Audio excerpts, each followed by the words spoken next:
এই গাইস কি অবস্থা? আজকে একটা পারফিউম নিয়ে কথা বলবো। এইটা নিয়ে দেখলাম মার্কেটে মোটামুটি ভালোই হাইপ। আর এটা হইতেছে টুরাটি ইলেকট্রিক। ওয়েল, এইটা আমাকে ফ্রেগ্রেন্স বুথের মুশফিক ভাই পাঠাইছে।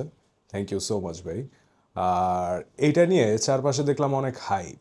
সো দেখি আসলে কেমন জিনিসটা। এইখানে দিলাম। ওকে, একটু ড্রাই ডাউন হোক। গন্ধ কই? এটার দাম 7,000 টাকা। কেমনে কি? মানে যা ইচ্ছা তাই নাকি? জমলো না তো ভাই। মানে ঠিক আছে, গন্ধটা খারাপ না, কিন্তু মানে খুবই লাইট, খুবই সিম্পল, খুবই বোরিং।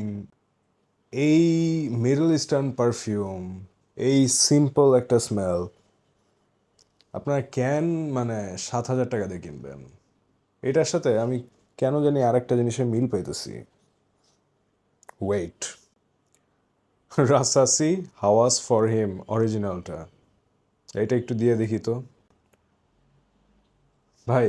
ট্রাস্ট মি, মানে এই টুরাঠি ইলেকট্রিক না কিনে রাসাসি হাওয়াস ফর হিম কিনেন 3,000 টাকা দিয়ে, অনেক ভালো থাকবেন। মানে হুদাহুদি হাইপ উঠায়েন না, এত আহামরি কিছু না আসলে।